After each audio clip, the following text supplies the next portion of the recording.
My dear students, good morning.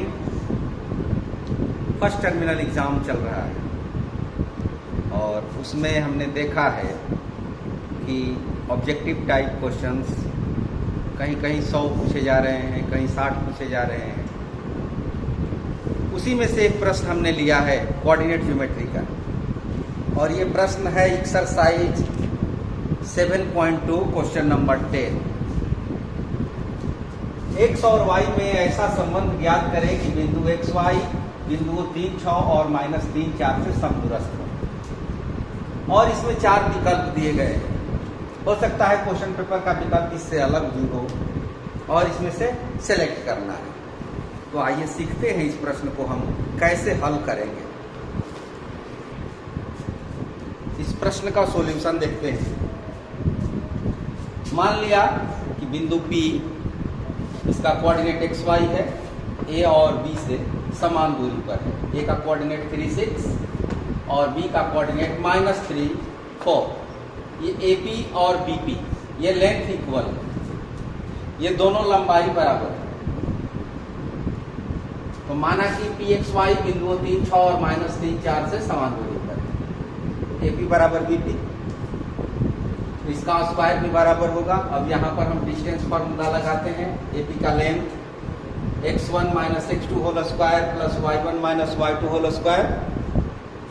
फिर इस side में x1 - x2 whole square plus y1 - y2, तो x -3 और ये y का स्थान पर 6 है तो y -6, और इस साइड में x माइनस, यहाँ माइनस होगा लेकिन एक और माइनस है इसलिए प्लस हो गया, तो x + 3 होल स्क्वायर और y - 4 होल स्क्वायर। और इसको सॉल्व किया गया, इसका सॉल्यूशन निकाले हैं, आगे कैलकुलेशन किए हैं। तो a - b होल स्क्वायर यहाँ से यहाँ तक आया, फिर इसका a - b का होल स्क्वायर ये आया, x + 3 का होल स्क्वायर ये है, y - 4 का होल स्क्वायर ये है। ये x square cancel, y square cancel, जो बाकी बचा उसको लिख लिया। -6x -12y, 36 और 9 जोड़ दिया 45, 45।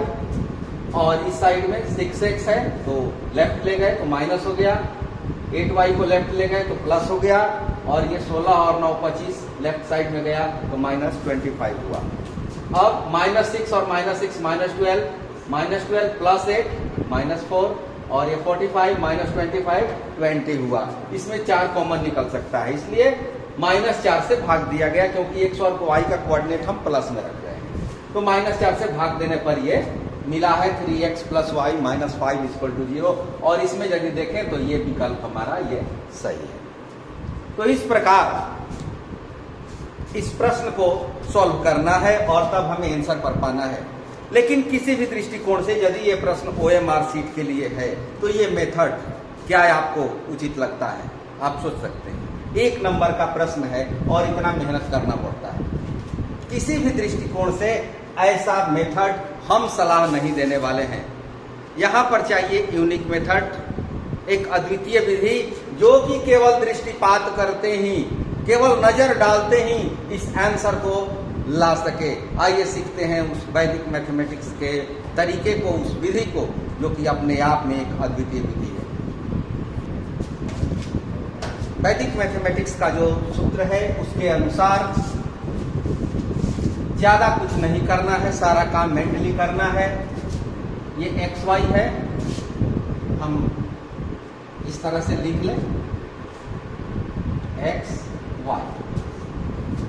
ये कोऑर्डिनेट 3, 6, और फिर उसके नीचे इस कोऑर्डिनेट को लिख दें -3, 4। यहां पर हम माइनस करेंगे, घटाएंगे, यहां घटाएंगे। 3 में -3 को घटाएंगे तो आप जानते हैं कि घटाते समय साइन को चेंज किया जाता है, चिन्ह बदल जाता है। तो यहाँ चिन्ह बदल जाएगा, अर्थात ये पॉजिटिव हो जाएगा और ये निगेटिव हो जाएगा। तो 3 + 3 दैट इज 6, और 6 - 4 दैट इज 2। प्लस में है, ये भी प्लस में है, ये भी ध्यान देना है, ये प्लस में है, ये प्लस में है। इसके साथ हम x कोऑर्डिनेट लगा दें, x लगा दें, और इसके साथ y लगा दें, बीच में प्लस, क्योंकि यहाँ तक ही प्लस है। 6 + 2y इजिली हम फाइंड कर लिए। क्या किए, एक बार फिर से देखते हैं। इस कोऑर्डिनेट के नीचे इस कोऑर्डिनेट को लिख करके हमने घटा दिया।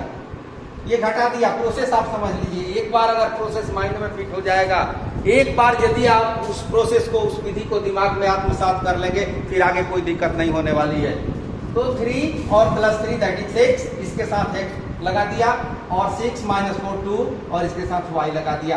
अब रह गया इस साइड में लाने का। यहाँ पर क्या करने वाले हैं, यहाँ के लिए क्या करेंगे, ज्यादा कुछ नहीं, स्क्वायर करेंगे।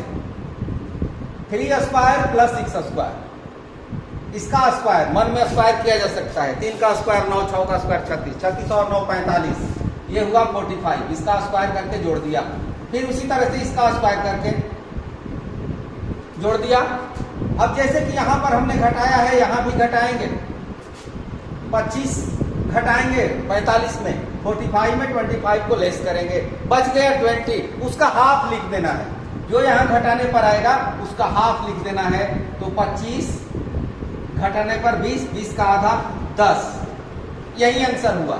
अब आप सोच रहे होंगे कि उसमें से तो नहीं है, यहाँ पर हम 2 से भाग दें, 2 से भाग दें अर्थात 2 कॉमन निकालें, तो 3x + y, और ये 5 होगा जिसको लेफ्ट साइड में लाने पर -5, that is your answer.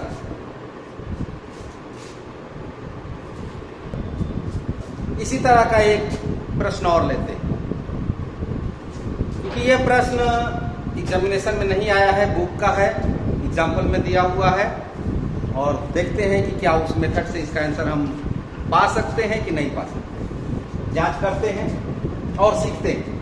x और y में एक ऐसा संबंध ज्ञात करें ताकि x y 7 1 और 3 5 से समान दूरी पर।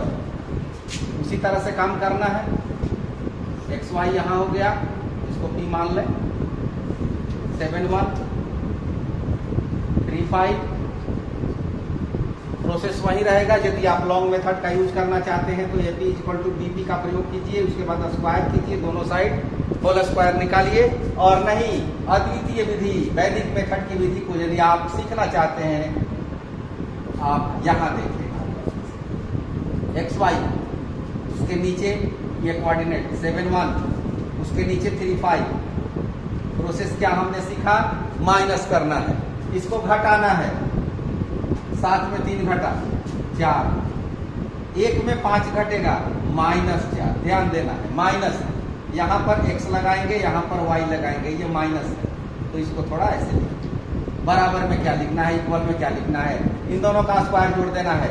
7 square 49, 1 square 1, that is 50। 3 square + 5 square, 3 square 9, 5 square 25, 25 और 9 34।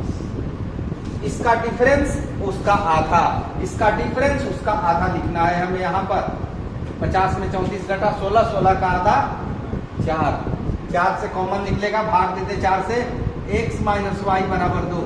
यही अभिष्ट संबंध है, यही आंसर होगा, या इसको इस तरह से भी लिखा जा सकता है। ये दोनों सही है। ये उदाहरण का सवाल है, एग्जाम्पल का सवाल है, आप चेक कर सकते हैं NCERT बुक हिंदी मीडियम का 176 पेज में, एग्जाम्पल 4। तो ये अद्वितीय विधि है जो कि आपके 1 नंबर के प्रश्नों के लिए अत्यंत सदुपयोगी है, और इससे फास्ट नहीं किया जा सकता, इसे तेज नहीं कर सकते कैलकुलेशन 1 नंबर के प्रश्न के लिए। ये सारा प्रोसेस मेंटली आप इजीली कर सकते हैं। Thank you.